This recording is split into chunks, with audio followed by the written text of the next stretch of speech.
علی گرمیوں کی چھٹیوں میں اپنے دادا کے گاؤں آیا۔ گاؤں سبز وادیوں میں تھا، لیکن ایک عجیب خاموشی چھائی رہتی تھی۔ دادا جان نے ایک رات کھانے کے بعد علی کو ایک پرانی کہانی سنائی۔ اس گاؤں کے قریب ایک ویران جنگل ہے جہاں کوئی نہیں جاتا کیونکہ لوگ کہتے ہیں وہاں کوئی چیز رہتی ہے۔ علی نے ہنس کر کہا، دادا جان یہ سب کہانیاں ہیں۔ لیکن دادا نے علی سے کہا، بیٹا کچھ چیزیں کہانیاں نہیں ہوتی۔ علی اور اس کے دوست اگلے دن فیصلہ کیا کہ وہ اس جنگل کے قریب جائیں گے۔ شام کے وقت جب سب سو رہے تھے، دونوں ٹارچ اور کیمرہ لے کر نکلے۔ جیسے ہی وہ جنگل کے کنارے پہنچے، ایک عجیب آواز سنائی دی، واپس چلے جاؤ۔ سارا علی کا دوست ڈر گیا، لیکن علی نے آگے بڑھنے کا فیصلہ کیا۔ جنگل کے بیچ میں انہیں ایک چھوٹا سا پرانا گھر نظر آیا جس سے روشنی نکل رہی تھی۔ وہ دبے قدموں کھڑکی کے پاس گئے اور اندر جھانکا۔ ایک بوڑھی عورت کسی کتاب سے ورد کر رہی تھی اور سامنے ایک شیشے کا مرتبان میں روشنی کی مانند کچھ قید تھا۔ اچانک دروازہ چرچراتا ہے۔ وہ بوڑھی عورت بولتی ہے، پھر کوئی دیکھنے آ گیا، تم بھی قید ہو جاؤ گے۔ علی اور اس کے دوست بھاگنے لگے، لیکن بوڑھی عورت ان کے پیچھے پیچھے۔ اچانک علی کا دوست گر گیا، ہاتھ سے ایک پرانا تعویذ آ گیا۔ جیسے ہی وہ تعویذ علی نے اٹھایا، ہوا رک گئی۔ بوڑھی عورت غصے سے چیخنے لگی، نہیں، تم نے اسے چھو لیا۔ تعویذ کی روشنی سے وہ عورت دھواں بن کر غائب ہو گئی۔ دادا جان نے جب وہ تعویذ دیکھا تو چونک گئے۔ یہ تو میرے والد کا تعویذ ہے جو 50 سال پہلے اس جنگل میں گم ہو گئے تھے۔ دادا نے بتایا کہ وہ ایک عورت ایک جادوگرنی تھی۔ وہ بچوں کی خوشیاں چرا کر بوتل میں قید کرتی تھی تاکہ خود جوان رہے۔ علی اور اس کا دوست نے بوتل توڑ دی اور گاؤں میں خوشی کی روشنی واپس آ گئی۔ ہر کوئی گاؤں میں خوش ہو گیا اور بے خوف زندگی گزارنے لگا۔ علی اور اس کے دوست کو ہر کوئی پسند کرنے لگا۔ علی گرمیوں کی چھٹیوں میں اپنے دادا کے گاؤں آیا۔ گاؤں سبز وادیوں میں تھا، لیکن ایک عجیب خاموشی چھائی رہتی تھی۔ دادا جان نے ایک رات کھانے کے بعد علی کو ایک پرانی کہانی سنائی۔ اس گاؤں کے قریب ایک ویران جنگل ہے جہاں کوئی نہیں جاتا کیونکہ لوگ کہتے ہیں وہاں کوئی چیز رہتی ہے۔ علی نے ہنس کر کہا، دادا جان یہ سب کہانیاں ہیں۔ لیکن دادا نے علی سے کہا، بیٹا کچھ چیزیں کہانیاں نہیں ہوتی۔ علی اور اس کے دوست اگلے دن فیصلہ کیا کہ وہ اس جنگل کے قریب جائیں گے۔ شام کے وقت جب سب سو رہے تھے، دونوں ٹارچ اور کیمرہ لے کر نکلے۔ جیسے ہی وہ جنگل کے کنارے پہنچے، ایک عجیب آواز سنائی دی، واپس چلے جاؤ۔ سارا علی کا دوست ڈر گیا، لیکن علی نے آگے بڑھنے کا فیصلہ کیا۔ جنگل کے بیچ میں انہیں ایک چھوٹا سا پرانا گھر نظر آیا جس سے روشنی نکل رہی تھی۔ وہ دبے قدموں کھڑکی کے پاس گئے اور اندر جھانکا۔ ایک بوڑھی عورت کسی کتاب سے ورد کر رہی تھی اور سامنے ایک شیشے کا مرتبان میں روشنی کی مانند کچھ قید تھا۔ اچانک دروازہ چرچراتا ہے۔ وہ بوڑھی عورت بولتی ہے، پھر کوئی دیکھنے آ گیا، تم بھی قید ہو جاؤ گے۔ علی اور اس کے دوست بھاگنے لگے، لیکن بوڑھی عورت ان کے پیچھے پیچھے۔ اچانک علی کا دوست گر گیا، ہاتھ سے ایک پرانا تعویذ آ گیا۔ جیسے ہی وہ تعویذ علی نے اٹھایا، ہوا رک گئی۔ بوڑھی عورت غصے سے چیخنے لگی، نہیں، تم نے اسے چھو لیا۔ تعویذ کی روشنی سے وہ عورت دھواں بن کر غائب ہو گئی۔ دادا جان نے جب وہ تعویذ دیکھا تو چونک گئے۔ یہ تو میرے والد کا تعویذ ہے جو 50 سال پہلے اس جنگل میں گم ہو گئے تھے۔ دادا نے بتایا کہ وہ ایک عورت ایک جادوگرنی تھی۔ وہ بچوں کی خوشیاں چرا کر بوتل میں قید کرتی تھی تاکہ خود جوان رہے۔ علی اور اس کا دوست نے بوتل توڑ دی اور گاؤں میں خوشی کی روشنی واپس آ گئی۔ ہر کوئی گاؤں میں خوش ہو گیا اور بے خوف زندگی گزارنے لگا۔ علی اور اس کے دوست کو ہر کوئی پسند کرنے لگا۔ ایک گاؤں کے کنارے ایک گھنا سناٹا بھرا جنگل تھا۔ بڑوں کا کہنا تھا کہ اس جنگل میں رات کو عجیب سی روشنی اور سرگوشیاں سنائی دیتی ہیں۔ کچھ لوگ تو یہ بھی کہتے تھے کہ وہاں کوئی جادوگر رہتا ہے۔ گاؤں کے 3 دوست علی، حارث اور مریم ہمیشہ یہ کہانیاں سن کر حیران ہوتے۔ ایک دن علی نے کہا، ہم ہر روز سنتے ہیں، کبھی دیکھتے کیوں نہیں؟ آج ہم جنگل جائیں گے۔ مریم نے ڈرتے ہوئے کہا، پاگل ہو گئے ہو، وہاں تو کوئی واپس نہیں آیا۔ لیکن حارث نے ہنس کر کہا، ڈرپوک مت بنو، ہم اکٹھے جائیں گے، کچھ نہیں ہوگا۔ شام ہونے سے پہلے انہیں ایک چھوٹا بیگ تیار کیا، ٹارچ، پانی، کھانے کا سامان اور چھوٹی سی جیب کی چھری احتیاط کے لیے۔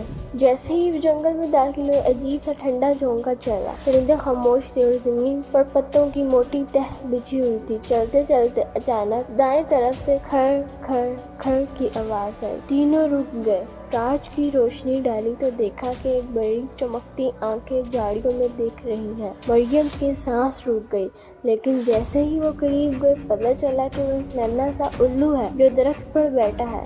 سب نے سکون کا سانس لیا اور آگے بڑھ گئے۔ کچھ دور چلنے کے بعد زمین کے ایک حصے سے ہلکی سنہری روشنی نکل رہی تھی۔ حارث نے مٹی ہٹائی تو ایک پرانا لکڑی کا بکسا نظر آیا جو مٹی اور بیلوں میں لپٹا ہوا تھا۔ علی نے بکسا کھولا تو اندر سے ایک سنہری چابی اور ایک پرانا خط نکلا۔ خط پر جالیں اور دھول جمی تھی۔ اس پر لکھا تھا، یہ چابی جادوئی جنگل کے سب سے بڑے راز کا دروازہ کھولے گی، مگر یاد رکھو جو اس راز کو غلط نیت سے استعمال کرے گا وہ ہمیشہ کے لیے جنگل میں کھو جائے گا۔ چابی دروازے میں بالکل فٹ آ گئی۔ دروازہ آہستہ آہستہ چرچراتا ہوا کھلا اور اندر ایک چمکتی ہوئی جھیل تھی جس کے بیچ میں ایک سفید پتھر کا تخت رکھا تھا۔ تخت پر ایک جادوئی کتاب رکھی تھی جس کے اوراق سنہری روشنی سے چمک رہے تھے۔ کتاب کھولتے ہی ایک نرم سی آواز گونجی، تم نے ہمت، دوستی اور ہوشیاری کا ثبوت دیا اور یہ جنگل اب تمہارا دوست ہے اور تم اس کے راز کے محافظ ہو۔ تینوں دوستوں نے وعدہ کیا وہ اس کو صرف اچھے کاموں کے لیے استعمال کریں گے اور اس دن کے بعد ہمیشہ کے لیے جادوئی جنگل کے محافظ کہلائے۔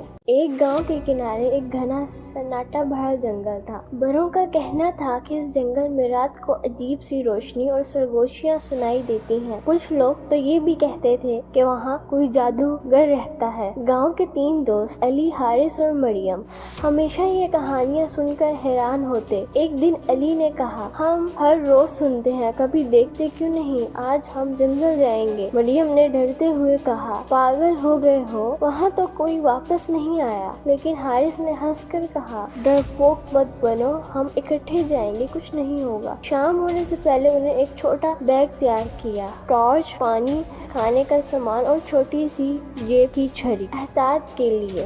جیسے ہی جنگل میں داخل ہوئے عجیب سا ٹھنڈا جھونکا چلا۔ پرندے خاموش تھے اور زمین پر پتوں کی موٹی تہ بچھی ہوئی تھی۔ چلتے چلتے اچانک دائیں طرف سے کھڑ کھڑ کھڑ کی آواز آئی۔ تینوں رک گئے، ٹارچ کی روشنی ڈالی تو دیکھا کہ ایک بڑی چمکتی آنکھیں جھاڑیوں میں دیکھ رہی ہیں۔ مریم کی سانس رک گئی، لیکن جیسے ہی وہ قریب گئے پتہ چلا کہ وہ ایک ننھا سا الو ہے جو درخت پر بیٹھا ہے۔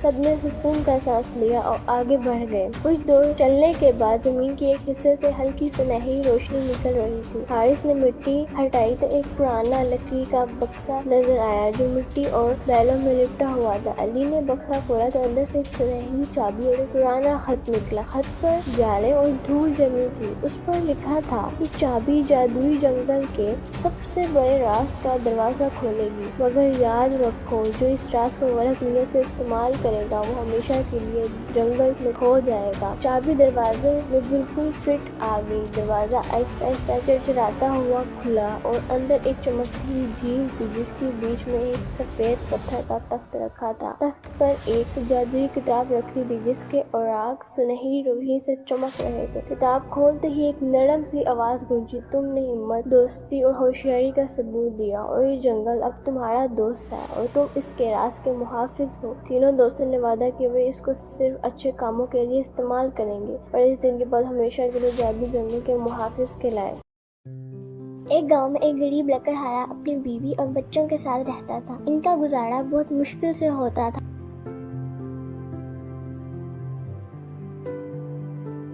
ایک دن لکڑہارا جنگل کے پاس ایک جھیل کے کنارے لکڑیاں کاٹ رہا تھا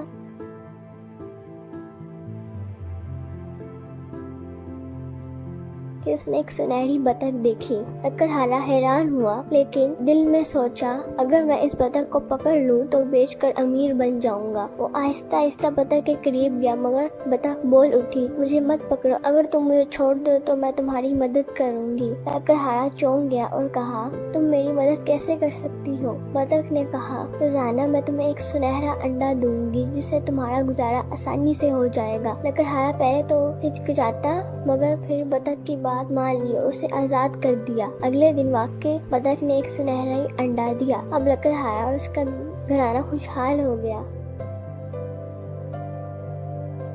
کچھ دنوں بعد لکڑہارے کی بیوی نے کہا، روز ایک انڈا بہت کم ہے، کیونکہ نہ ہم بطخ کو ذبح کر کے سارے انڈے نکال لیں۔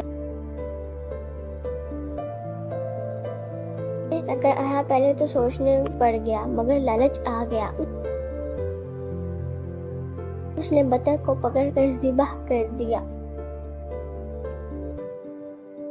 لیکن جب اس کا پیٹ چیک کیا وہ بالکل خالی نکلا، نہ کوئی انڈا نہ سونا۔ ان کا لالچ انہیں پھر سے غریب کر گیا۔ لالچ بری بلا ہے۔ ایک پرانا سا گاؤں تھا جہاں چھوٹی لڑکی عالیہ اپنی نانی کے ساتھ رہتی تھی۔ ان کا چھوٹا سا گھر تھا اور زندگی سادہ تھی، مگر عالیہ کو کہانیاں پڑھنا اور خواب دیکھنا بہت پسند تھا۔ عالیہ کا خواب تھا کہ وہ دنیا کے سب سے بڑے محل کو دیکھے اور شہزادی بنے۔ ایک دن عالیہ کو نانی کی پرانی الماری سے ایک چمکتی ہوئی تصویری کتاب ملی۔ جیسے ہی عالیہ نے کتاب کھولی، اس کے اندر کی تصویریں زندہ ہونے لگی۔ پھر کتاب میں ایک آواز آئی، عالیہ اگر تم سچی نیت سے 3 راز کرو تو تمہیں جادوئی محل ملے گا۔ عالیہ کو ایک خواب میں لے جایا گیا جہاں اسے ایک خطرناک دریا پار کرنا تھا۔ سب لوگ کہتے تھے کہ یہ ناممکن ہے، مگر عالیہ نے ہمت دکھائی اور درخت کے تنوں سے پل بنایا۔ پہلا راز حل ہو گیا، ہمت خوف سے جیتتی ہے۔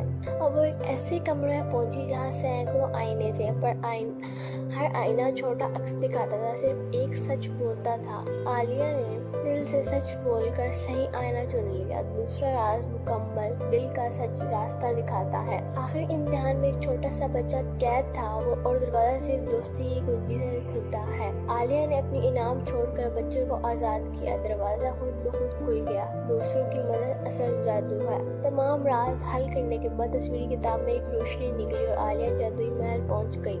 وہاں بادشاہ اور ملکہ نے اس کی ذہانت اور نرمی سے متاثر ہو کر کہا، تم ایک حقیقی شہزادی ہو۔ عالیہ نے محل میں تعلیم کی اور محبت پھیلائی۔ وہ نہ صرف شہزادی بنی بلکہ سب کی دوست اور رہنما بھی۔ ایک پرانا سا گاؤں تھا جہاں چھوٹی لڑکی عالیہ اپنی نانی کے ساتھ رہتی تھی۔ ان کا چھوٹا سا گھر تھا اور زندگی سادہ تھی، مگر عالیہ کو کہانیاں پڑھنا اور خواب دیکھنا بہت پسند تھا۔ عالیہ کا خواب تھا کہ وہ دنیا کے سب سے بڑے محل کو دیکھے اور شہزادی بنے۔ ایک دن عالیہ کو نانی کی پرانی الماری سے ایک چمکتی ہوئی تصویری کتاب ملی۔ جیسے ہی عالیہ نے کتاب کھولی، اس کے اندر کی تصویریں زندہ ہونے لگی۔ پھر کتاب میں ایک آواز آئی، عالیہ اگر تم سچی نیت سے 3 راز کرو تو تمہیں جادوئی محل ملے گا۔ عالیہ کو ایک خواب میں لے جایا گیا جہاں اسے ایک خطرناک دریا پار کرنا تھا۔ سب لوگ کہتے تھے کہ یہ ناممکن ہے، مگر عالیہ نے ہمت دکھائی اور درخت کے تنوں سے پل بنایا۔ پہلا راز حل ہو گیا، ہمت خوف سے جیتتی ہے۔ اور وہ ایک ایسے کمرے میں پہنچی جہاں سینکڑوں آئینے تھے، پر ہر آئینہ چھوٹا عکس دکھاتا تھا، صرف ایک سچ بولتا تھا۔ عالیہ نے دل سے سچ بول کر صحیح آئینہ چن لیا۔ دوسرا راز مکمل دل کا سچ راستہ دکھاتا ہے۔ آخری امتحان میں ایک چھوٹا سا بچہ قید تھا، وہ اور دروازہ صرف دوستی کی کنجی سے کھلتا ہے۔ عالیہ نے اپنی انعام چھوڑ کر بچے کو آزاد کیا، دروازہ خود بخود کھل گیا۔ دوسروں کی مدد اصل جادو ہے۔ تمام راز حل کرنے کے بعد تصویری کتاب میں ایک روشنی نکلی اور عالیہ جادوئی محل پہنچ گئی۔ وہاں بادشاہ اور ملکہ نے اس کی ذہانت اور نرمی سے متاثر ہو کر کہا، تم ایک حقیقی شہزادی ہو۔ عالیہ نے محل میں تعلیم کی اور محبت پھیلائی۔ وہ نہ صرف شہزادی بنی بلکہ سب کی دوست اور رہنما بھی۔